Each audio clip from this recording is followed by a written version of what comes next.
All right. I want to welcome everybody to the sixth episode of the Northeast Bass Fishing Podcast. I'm Chris Adams. I'm joined by my co-host Tommy Waltz.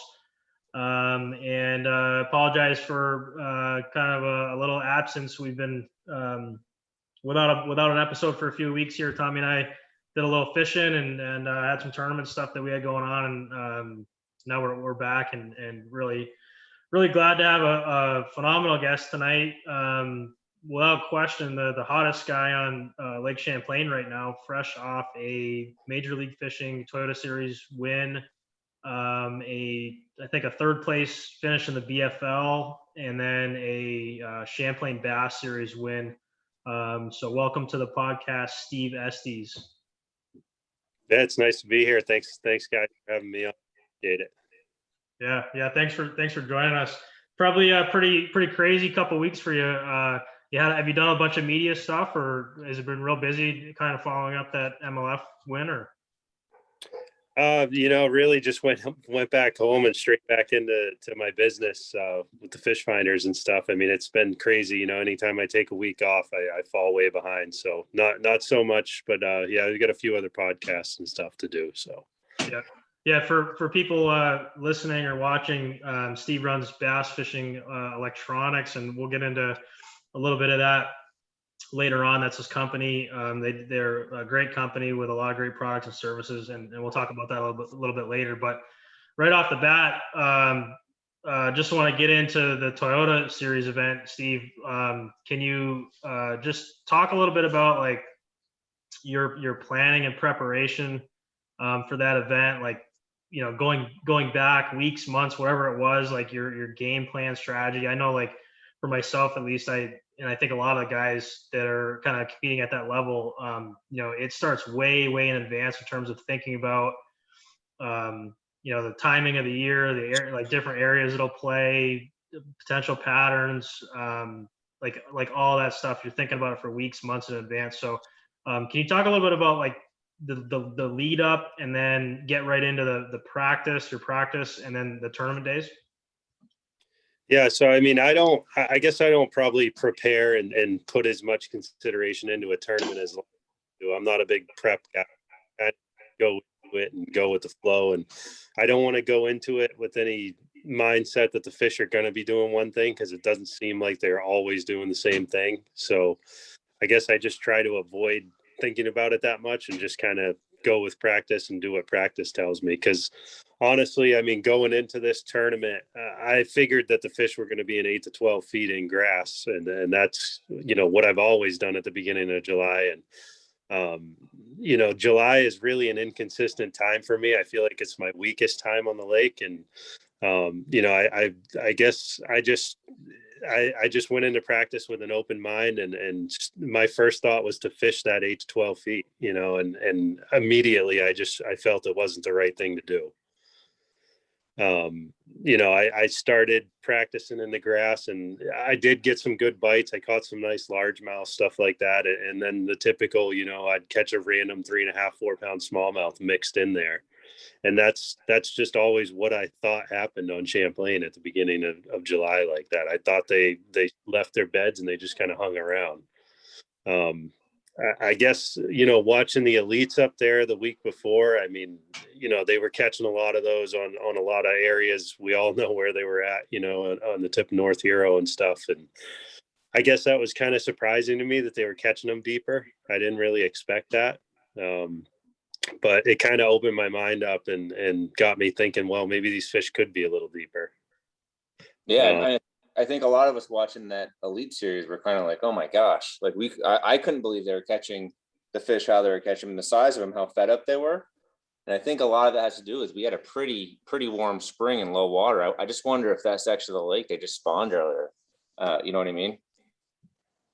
Yeah, I mean, I'm no expert by any means. I have no clue why it was like that. I would have bet all my money that it would have been, 8 to 12 feet in the grass, and then maybe some shoals in 15 feet. But I think, a lot of those shoals, if any of you watched Bass Track Live and all that, which I'm not a big live guy, but I did tune in a few times, and every shoal that I've done well on, it seemed like one of the elite guys was just beating the crap out of it, Yeah.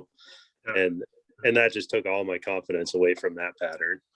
Yeah, it's really it's really interesting. Back to like the post spawn thing is, man, like you could kind of think in your head like what areas might spawn the earliest, and then obviously those fish would be further along and deep, maybe deeper, more fed up, heavier, and that can play into your strategy. But like there was stuff going on in that elite event prior to the Toyota that guys were catching post spawn fish in areas where you know those fish technically, like historically, have spawned later, and even those fish were, a lot of those fish were heavy and fat. So it seemed like it was just all over the map in terms of how you could catch them, where you could catch them, depths, all that, and then obviously what you did in the Toyota, catching those fish pretty deep. It was just threw another wrinkle into the kind of the thing of, as fishermen, a lot of times we think we know how things will set up or how things are going on, but we really have no clue because you got fish in 3 feet of water and you got fish in 40 feet. So it's pretty amazing how dynamic and diverse the fishery really is. So so you talked a little bit about like your thinking and like forethought. Can you get into practice, what you did, how you spent your practice days, and then get ready in the tournament days? Yeah, so I mean, as far as practice goes, I mean, like I said, I started out in that 8 to 12 feet for the first day, and I just felt like it wasn't working at all. Not to the quantity of fish I wanted to see. There was definitely some quality there, but I just didn't feel like that would hold up in the tournament. So I made the decision to do something completely off the wall, and a lot of people were fishing offshore boulders and rocks and stuff like that, and I've got tons of that on the lake, and I did check some of that stuff in practice, and I felt like I could catch 17 or 18 pounds off of it. But again, I knew that wasn't a win. And it just kind of all came together quick, to be honest. I mean, I just started looking in places I've never fished before and just kind of kept an open mind. And I started finding some bait, and one of the first pods of bait I stopped on, I dropped my trolling motor down with the active target, and it was just, I mean, I knew right away I was onto something special. So I kind of ran with that because I caught, a couple fours right off the start, and I could see a lot more fish there, and I didn't mess with them much, Yeah, you know. Yeah. So at that point, I just knew there was enough fish around that one school of bait that I knew it was time to just go run that for the next few days. And essentially that's what I did the next few days. I put, I think it was 30 hours on my motor, in 3 days or something like that.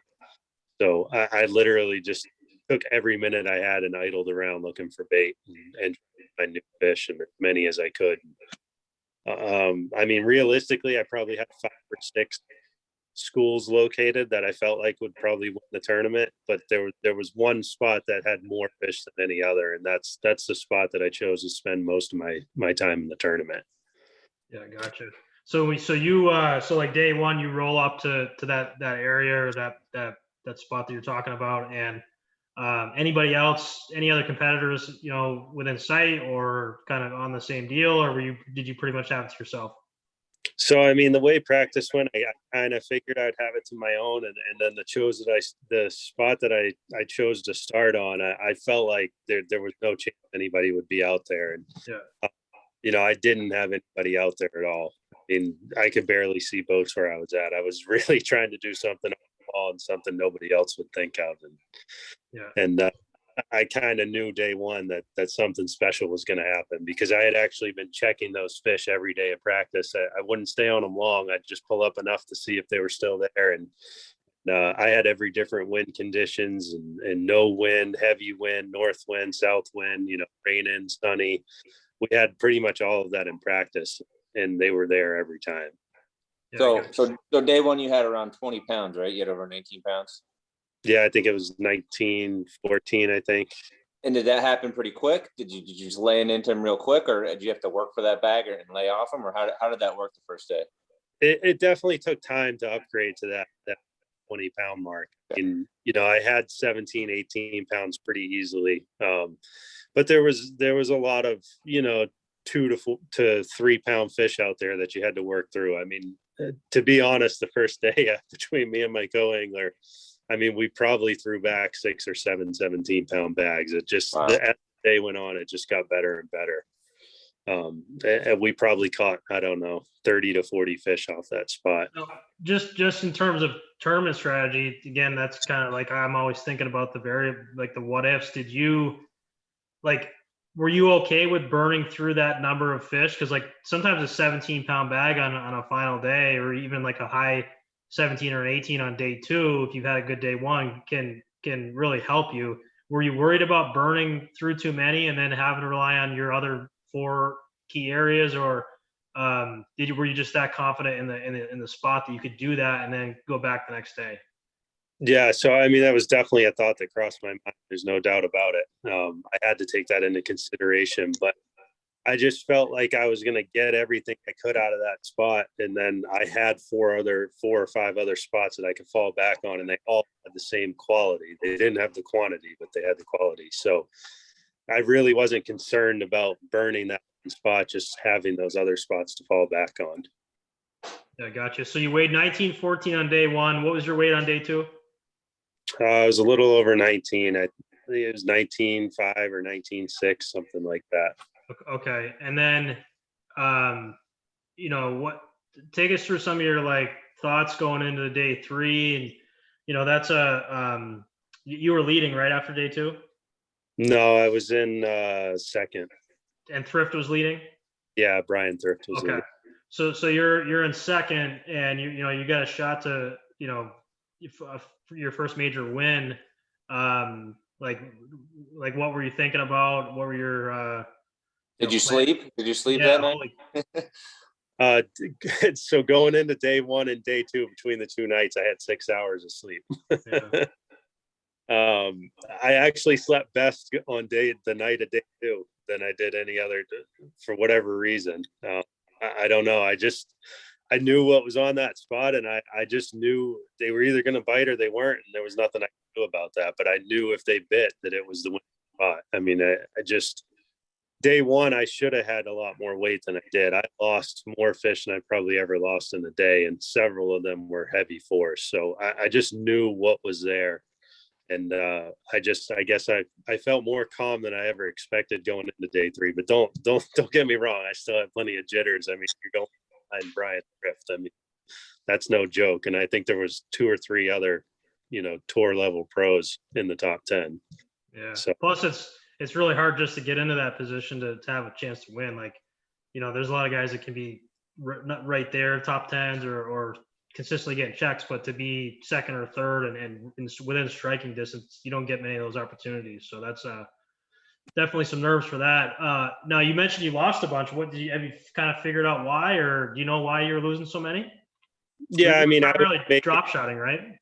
Yeah, I was drop shotting, but I mean, I was making casts that I shouldn't have been making, but I felt like I got better bites that way. I mean, Okay. I could see fish 100 to 120 feet out in front of the boat. And I mean, you can't cast further than 100 feet with a drop shot. I mean, that was the longest cast I could make, but I can't tell you how many fish I caught like that. But when you have a 4-pound smallmouth with a 1/0 drop shot hook coming straight up, 100 feet out, I mean, I mean, there's nothing you can do about that. You know what I mean? It's really interesting. Like you go back, if you go back 10, 11 years on our lake, and I've heard, it's kind of the same thing on Ontario now too, is, you used to be able to catch them right on top of them and no problem. And now, I know on day 1 of that Toyota, I caught a 4-pounder kind of late in the day on a little, on a break off a rock pile on the backside, and I pulled up to it and I saw the fish on it and I dropped down nothing, and I had to circle away, come back and make that long cast, and I caught a 4. And those fish just would not bite if I was dropping on them, And I think that I don't know if that's just pressure or water clarity now or what it is, but I certainly know what you mean in terms of having to kind of cast a ways away from the boat to get the bite. And something else to touch on that. I mean, this has nothing to do with the Toyota series, but about 2 or 3 weeks before that, we were fishing an open tournament, me and my dad. We didn't practice or anything. We just went out and ran shoals, and every shoal that we pulled up to, we caught 1 to 2 big fish on a spook every single shoal. I mean, it was to the point where we reproduced this 10 times throughout the day. And then there would be a whole big school with them, and none of those fish would bite. And in the past, I've been able to get those fish to come in and catch them, you know, and we never caught more than 2 fish off of one spot. And it is weird. I don't know what's going on. I don't know if all this sonar dropping on their heads all the time and hanging on them. I don't know if that's changed it, tournament pressure, or maybe it's just us, you know, thinking too much. I don't know. Yeah. I mean, Mark Zona actually said that. I was watching some of the Bass Live, and he, for some reason, he said he's never heard of a lake like Champlain that so many guys have said to him, if you catch one, something happens on Champlain. He just said no one can explain it to him, but he said more than any other lake, he said that's, if you get one big one and they pull a school, it's very rare that you're gonna get the other ones to fire up that quickly. You have to wait a little bit on them. So Yeah, crazy. So you got the final day, day 3, championship Saturday, I believe it was a Saturday. Tell us a little bit of, like, how did that day go? Obviously that was your biggest bag of the week. I think it was 21-14 or 22, right? Right under 22, right? Yeah, 21-15. Yeah, right there. Was that just a slugfest, or was it just better quality, or did you just knock their lights out the whole day, just like the other days? So the difference on the final day was it was flat calm on that spot. And I didn't know if that was I thought honestly that would be a bad thing. I didn't think it would get them as fired up, but actually what it did was it allowed me to target individual fish. Like the previous 2 days, it wasn't really windy, but there was some decent rollers, and you couldn't just have your way at it and do whatever you wanted, you know? And with it being flat calm, I could go around with that active target and literally just snipe individual fish off. You know what I mean? And that was something that changed the whole game for me, because I actually got to the point where I could tell the fish was over 3 pounds. So I was being so much more productive. I wasn't even casting at fish that were smaller. So, I mean, every fish we caught that day was just a tank.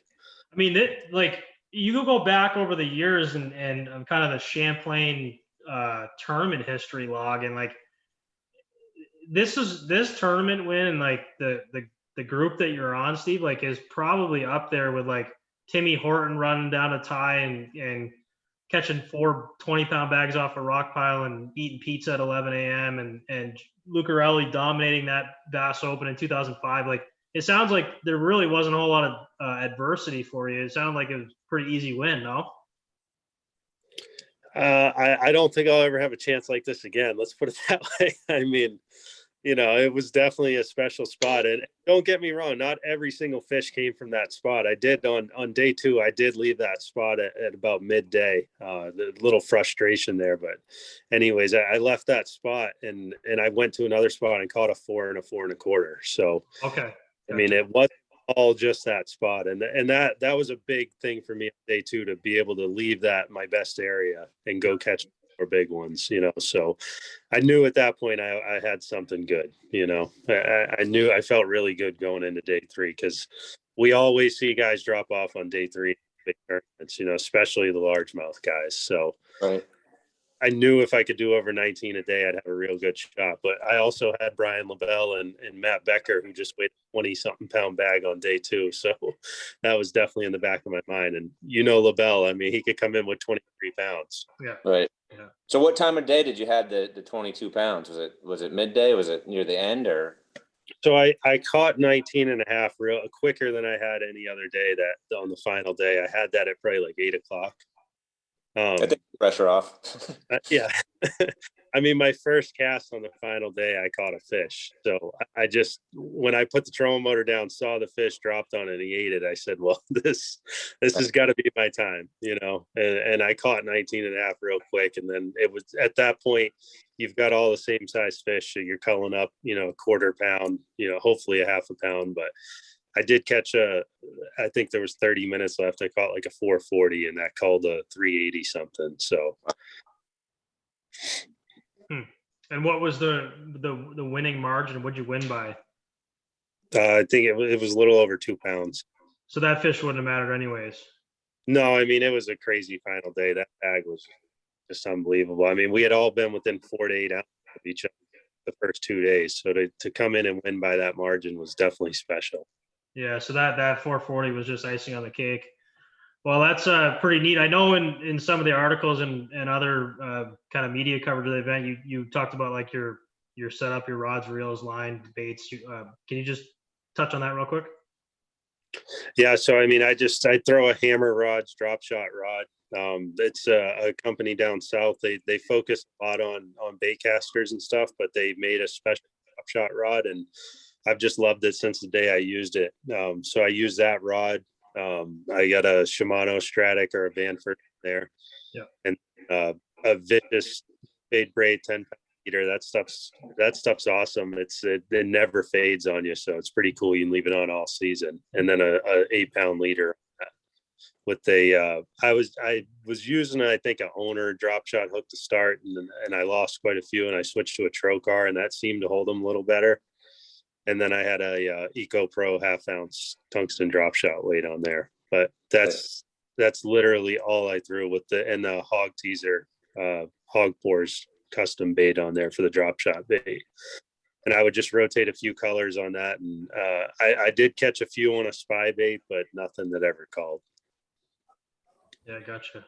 Nice. So you're sitting there with a 22-pound bag coming into weigh-in. Are you kind of talking to guys like, what'd you get? Or are you just, I got this in the bag? Or are you trying to feel people out before you weigh in? No, I mean, I was so excited at that point, right? A tournament that big, I wasn't going to try to sandbag or act like I wasn't excited. I mean, I was definitely, I knew I had something special. And everybody was talking about their bags. And when you see a guy like Brian Thrift weighing 16, 17 pounds, you know you had a special day. Right. Yeah, definitely. So you win that event, Steve. Big congrats, obviously, from us. And then you move right in. You got a BFL. I think it was the following weekend. Was it the very next weekend? I'm losing track of time. Yeah. And you came in third in that. What same kind of deal, same stuff for that event, or? Yeah, I mean, I was doing the same thing. I did mix in a spy bait a little more. The fish definitely weren't as active as they were the previous weekend, and a lot more company out there this time. I was all alone for 3 days, and lo and behold, 6 people are out there in the middle of the lake. So I can only imagine why that happened. But yeah. There was so many fish on that area. I didn't let that get to me. I went into this tournament. I had a lot of different ideas in my head on what I was going to do if there was a lot of people out there. And I finally just told myself, you got to go out and be calm and just put your head down and fish. I mean, I know I can catch them just as good as anybody with that live sonar. And I knew that's what I had to do. And realistically, I should have won that tournament. I broke off a leader on the first cast with a spy bait. And I haven't broken a leader this entire year, and it jumped up. It's one of those ones that couldn't get out of the water. And I mean, he was every bit of 4.5. So that killed me. I mean, I had a 380 something in the limit, so that would have been a significant call. Yeah, gotcha. So you finished third in that, and then the very next day, the next day, you've got the second stop of the Champlain Bass Series. 70 miles south on the Ticonderoga end, and you pull off a win there. Talk a little bit about that. Yeah, that was just a crazy day. I mean, all I can do is laugh about that. I had every intention of just running back up north to the smallmouth stuff, but I knew that wasn't going to happen the day before because they were calling for 30-mile-an-hour winds, and I'm not going to go up there and get an hour of fishing, and it wouldn't even have been fishable. So, right. It was just kind of funny. I mean, I went into the tournament. I didn't prep any of my tackle. I didn't retie anything. And this is never how I fish. I'm always, wanting to have everything fresh on the rods and all the right tackle. And I just kind of, I don't know. I wasn't into it because I'm just a huge fan of Ty, and I was bummed I couldn't run north. But I just went into it with an open mind and said, I'm just going to fish the way I always fish for largemouth and just throw a Texas rig and a frog. And that's what I did all day. I really, I got lucky and caught a 5, and that was my first fish of the day. And that kind of just set the pace for the rest of the day. Did you, I talked a little bit at the weigh-in there. Did you go and get a couple lottery tickets after the event? No. No. Yeah, it's a run, man. I almost feel bad having him on because we had Brett Carnwright on. Oh, I know. He won like 2 tournaments in a row. He hasn't caught a fish since he's been on here. He's like blaming us for it. We cooled Yeah, him off. If I don't catch a fish the rest of the season, that's fine with me. Yeah, you're good. Yeah. You're good for a while. You're good for like 5 seasons after this run. It's crazy. We were talking about that with Brett. Like, it happens. You see guys, like LaBelle's obviously every tournament he can win, but like he's gotten on some really good rolls. Brett, Ryan, you see LaVictory, like some of those Champlain specialists, they get on these little rolls for 3, 4, 5 tournaments in a row, and they can't be beaten. And obviously, you're on one of those rolls right now. It's too bad there's not another tournament this weekend or something. Yeah, it's a shame we've run a good tournaments up there for the rest of the year, other than our couple Champlain Bass Series left. Yeah. Now, are you obviously you won the Toyota and you're first in the Angler of the Year standings. Are you gonna go out to 1,000 Islands? Oh, no, I'm not. I did find out that I qualified for the championship on Pickwick without having to fish the other. So perfect. Pretty excited about that. I mean, that's a $235,000 payout on that one. So, I mean, you're going up against the best of the best, right? Tough. I'm just looking forward to going and fishing something a little different and seeing if I can do any good in it. Yeah. Well, we're a little over halfway through. I think we've been on for about 35, 40 minutes here, and we'd like to plug in our rapid fire 10 questions with every guest that we have, halfway through or so. And I think Tommy said he's earlier that he might have a few for you here. So. Sure. So we're going to have some questions that are specifically related to electronics, which we're going to talk to you about. We're going to get to that because, like Chris mentioned, you have this bass boat electronics business, and you're obviously an expert on that stuff, given what's happened recently. So there's going to be a few electronics questions in here, but here we go. 10 questions. All right. The first one, rank in order of importance that you see now on a bass boat for electronics: 2D sonar, side scan, the front facing, like the live scope, and GPS. Rank those in order, those 4. So I'd say number 1 would be live sonar. Wow. Number 2, I'd say, is probably, I guess I'd say GPS, I guess I'd have to say, because the GPS is really important. I mean, that gets us around them, and most of the time.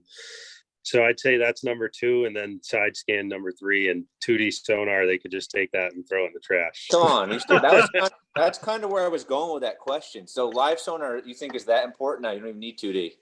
You don't need it on the front. 2D is definitely still crucial on the back. There's no doubt about it. What, for navigation? What's that? Just for navigation? So you don't ever, you have 2D even on up front now to drop on fish to keep them honest or not? No. Why would you want to see a history of a fish when you can see a live view of the fish? Okay. And a lot of people don't realize with forward facing sonar, when they're looking underneath them, they're like, well, it's on my 2D, but I didn't see it on my live sonar. Well, that's because you got to remember, you got a really super narrow cone going down there. And if you just pivot that trolling motor or pole mount, whatever you have it on, you'll find that fish again. And there's no secret. And most of the time you'll find he's a little bit behind the boat. Okay. We're going to get into this. Okay. So second question, staying on the kind of electronics theme, what do you think about lithium batteries? Do you think they're kind of a necessity or just a luxury at this point? So, I mean, I guess it's a little bit of a loaded question for me because I sell them, right? But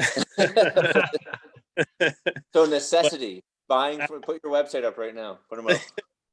So lithium batteries is definitely crucial. I get to see this firsthand because I'm doing a lot of high-end bass boats, and a lot of guys don't want to drop that money on lithium. And I was one of those guys 2 years ago, and I completely still understand why people wouldn't want to do it. But it's not so much even the trolling motor; it's the cranking battery. I mean, we're putting 4 and 5 units on a boat now at 360 live sonar. And most guys don't realize how much power that's drawing. And then you got your live well pumps, all that stuff. And there's no AGM on the market that's going to last for more than 2-3 years. And I'm sure I'll get, backlash on this, but the lithium cranking battery just holds up. It flat out holds up. It doesn't matter how many units you got on and how many pumps you got going. I haven't heard of anybody killing one of the cranking batteries we have, the 125 amp hour, in a tournament.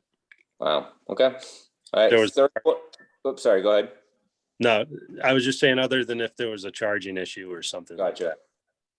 All right. Third question. You're kind of establishing yourself as this deep water expert. What's the deepest you've ever caught a bass out of? 60, 65 feet, I guess. Champlain or? Yeah. Yep. Okay. So in a tournament, what's your panic bait? You're struggling, you're having a bad day. What's the one bait you're always going to throw when you're struggling? It's got to be a drop shot.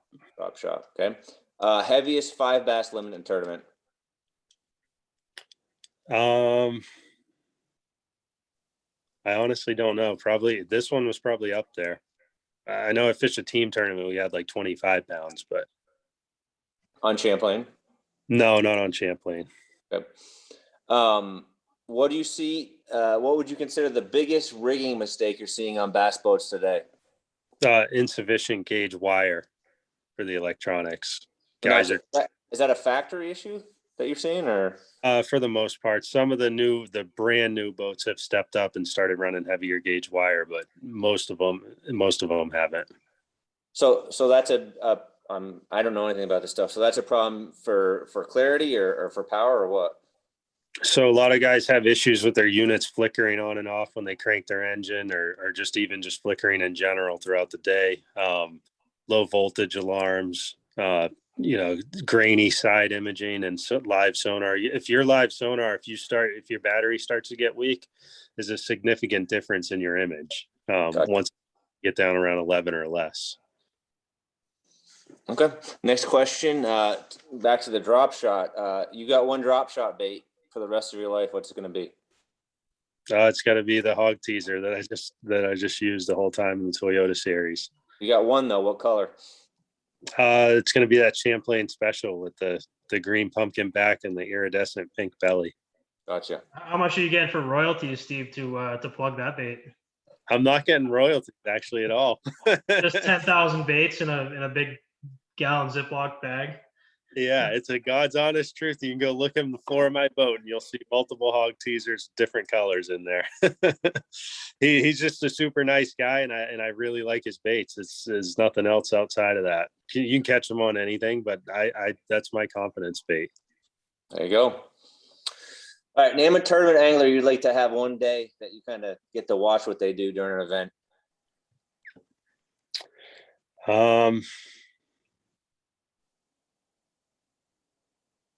Probably Patrick Walters. Live scope guy, right? Yeah. These live scope guys. All right. You're doing a little bit of traveling lately. So when you're on the road, you go hotel or house? I got a cabin up at Champlain in North Euro. Oh, nice. A family cabin? Yeah, it's something we purchased last year. Cool. Nice. All right. Last one. Have you consulted with a tax professional recently? Because you probably should. Yeah. That's a good problem, right? It's a good problem to have. Complaining about that. All right, that's it. That's the 10. Yeah, that was awesome. Thanks, Tommy. It looks like we got about 15 minutes left here, and I just kind of want to dig into your business a little bit, Steve. You're based in New Hampshire, Bass Fishing Electronics. I think I got the name right. And talk a little bit about like how that all started, how long it took you to kind of get things built up. Obviously, you have a huge following now. You're doing tons of work. You're busy all the time. We could barely even get you on the podcast because you're so busy with your business. But how did that all get going? And yeah, like where are things headed for the future? So, I mean, this all started with, I work on medical equipment. I just wanted some extra money for fishing because it's not cheap for me to drive, 3.5 hours of Champlain every weekend. I mean, that adds up quick. You're burning $120 of gas a day just in the boat. And, so it gets expensive. So I needed a way to fund it. So I just started buying used units on eBay, actually. And I would flip the used units and make a little profit off of it. And I got to the point where I just wanted to make $500 a month to fund basically my Champlain addiction. So, I kind of rolled with that, and it got to the point where it just kept snowballing, and I was selling a ton of used stuff. So there was just to stop you real quick. There was enough of a market for that used stuff on eBay that people there was enough demand for that. Yeah, surprisingly enough, It's I mean, crazy with the advances in technology, and like there's always every year there's the latest and greatest. It's shocking to hear that there was that much demand for kind of used units. yeah, I mean, I guess you got to figure where, it's hard to keep up in this day and age. Technology is expensive, and there's a lot of guys that just can't afford that. And I, that was a big reason why I started getting more and more into it, because I felt like I was helping the guys that couldn't afford these $5,000 and $10,000 worth of units. So it just kept growing from there, and then I was just selling a ton of used units. I mean, I don't know, 30 to 50 a month. I mean, I was moving a lot. And then it kind of opened some doors to Navico with Lawrence. They just started noticing how much I was doing, and I crossed paths with the sales rep, and he got me connected in with some distributors and stuff. And I was able to start selling some new units. And it just that's when I hit the ground running and said, wow, I could actually make a business out of this, instead of extra money. Wow. So I got I'm thinking downstairs in my basement, I got like a couple 332Cs. I've got a old HDS 10 Gen 1. I got a bunch of units. Would you buy those from me and flip them? Not If on. I leave the waypoints on them, though. No, it's funny. There is a market for it in eBay. There's a lot of stuff that gets sent overseas and stuff like that. And they can't get the new stuff like we have. Wow. Crazy. So are you a one-man show, Steve, or you got a staff, or what's that look like? So it's me and my wife. My wife actually quit her job. She had a pretty good job working 3 days a week, and she quit her job to help out with the business. And so she's doing all the shipping and packaging, accounting, all of that stuff for the business, because it got to the point where I handle all of it. Yeah. Wow. I mean, for a long time, I was doing everything, the books, the ordering, the sales, everything. And, I was only taking 5 to 10 phone calls a day at the most. So it was pretty laid back, but I was making extra money. I didn't care, because I've still maintained the other job the whole time through this. But it's to the point now where I can't even hardly get back to everybody in a single day, and that's on the phone all day from 9 to 4, essentially. So it's just it's really crazy. I'm so appreciative to the fishing community. They've really taken me in. I was a pretty not antisocial, but I didn't choose to go out and socialize with the whole fishing community before this business. And everybody's just been welcoming me with open arms. I mean, it's just a really cool thing going on right now. I didn't think we'd have this demand in New England, and it's not the install is a huge portion of it, but that's not all. I'm trying to be somewhat like your Russell Marines and Brig Hennessy. So I do a lot of online sales as well. So with your business, did you kind of become a live scope? I would say expert, while you're getting your business up and running, or just kind of somebody figured it out first and then you start your business, or is that kind of just tied together? It actually happened before the business started. I finished 11th in the Toyota series up there on Champlain back whenever that was. We had that spawn tournament. That was actually the first time I thought I'd make a top 10, and I got bumped with 4 people left away. But I got some extra money from that tournament, and I ended up buying. That was like when Live Scope first got announced, and nobody even knew what it was. And I said, well, screw it. I'm going to take my tournament winnings and buy it and see what it is. And the day I put it on the boat, I knew fishing on Champlain would be different from that day on. I mean, it was just insane. Yeah, it's amazing. So you talked a little bit about the installs. You're not just doing like electronics. You're doing a lot of different rigging stuff right now, right from batteries to trolling motors, like graphs, everything, right? Yeah. So, I mean, anything electric in the boat other than your engine, will work on it, whether it's a stereo system with 2 6-inch speakers or lithium batteries, of rewiring all the electronics, all your fish finders, every accessory, whatever it is, we can do it. LED lights, not one of our favorite things to do, but we can certainly do it. trolling motors, basically anything. And more recently, we've also been developing some of our own mounts as well. And we're working towards branding that. We don't want to become some kind of business that just deals with mounts, but we want to be offering things for fish that we see ourselves in a daily use. And fishing Champlain, it's a lot of rough water. So we've been trying to come up with some new brackets, stabilizers, stuff like that, so you can secure the stuff of your trolling motor and not constantly be breaking it. So big picture, would you like this to be, your primary occupation? Would you like to get to that point, or is this just an awesome side job to have, in your opinion? Well, I mean, I certainly want it to be my primary job sooner rather than later.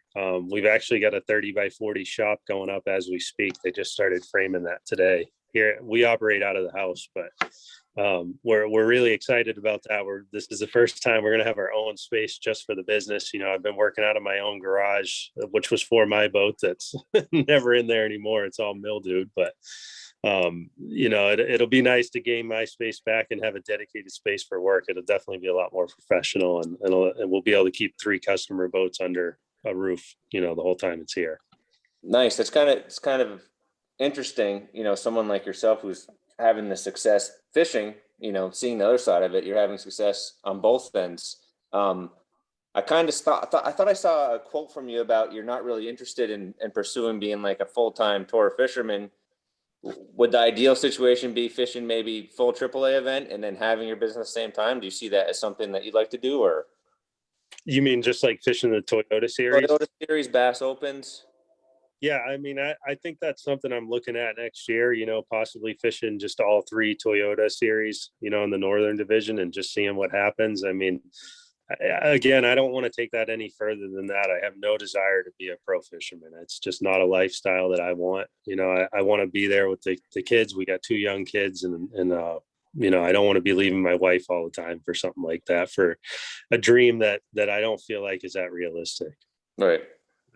Well, I mean, it's kind of a double benefit, though. You fish one of those AAA, whole circuits, and not only are you, able to kind of scratch your competitive itch and maybe have a chance to win some money and still be at home, but you're also have the chance to push your products and your business in those big fields and with all those anglers too. So there's a little bit of benefit there.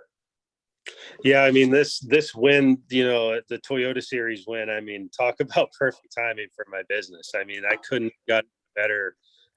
There's no amount of money I could have paid to get that kind of free advertisement. Yeah.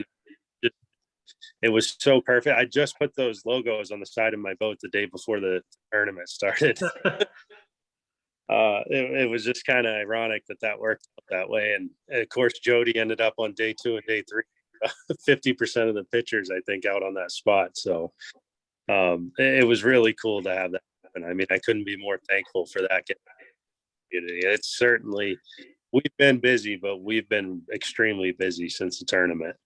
Nice. Well, let's make it even busier. So why don't you tell us, your website, the best way to contact you, and obviously we're going to put the info on the YouTube page, but let people know out there listening, what's the best way to get in touch with you right now?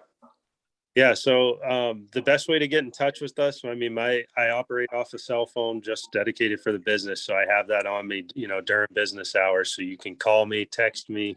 Yeah, voicemails aren't that good because we just get overwhelmed with messages and we can't go through all those. So a text message is absolutely the best way if you don't get me. But I do my best every single day to go through every single missed call through the day and return everybody's phone call.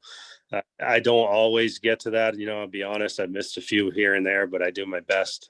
And then another great way is Facebook as well. We have a Facebook page, Bass Fishing Electronics, and you can message us through there, post whatever you need to do.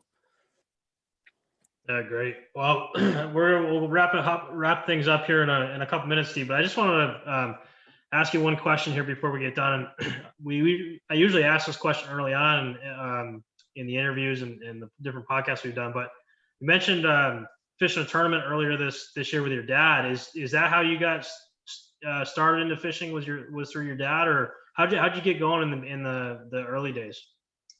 Yeah, I mean, I was in a boat since I could walk. There's pictures 2 years old, out crappie fishing with my dad and stuff. So this has just been instilled in me from the start. And my dad's been a huge advocate of me fishing, and he lives in Virginia. So he made the trip all the way up here. He practices with me at all the FLW events. You can't do that in a bass event, but so he comes up and practices with me away from Virginia, and we get to spend a ton of time together. And it's kind of cool now. I'm teaching him.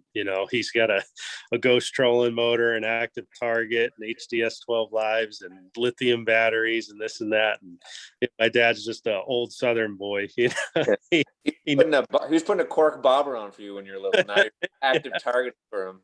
Yeah, I mean, he had a Fortrex on his boat that was probably 10 years old that he's had hit every tree in the James River with it. You know what I mean? And so to see him now using these electronics, and he's actually doing really well with it, and it's a really cool thing to share with him.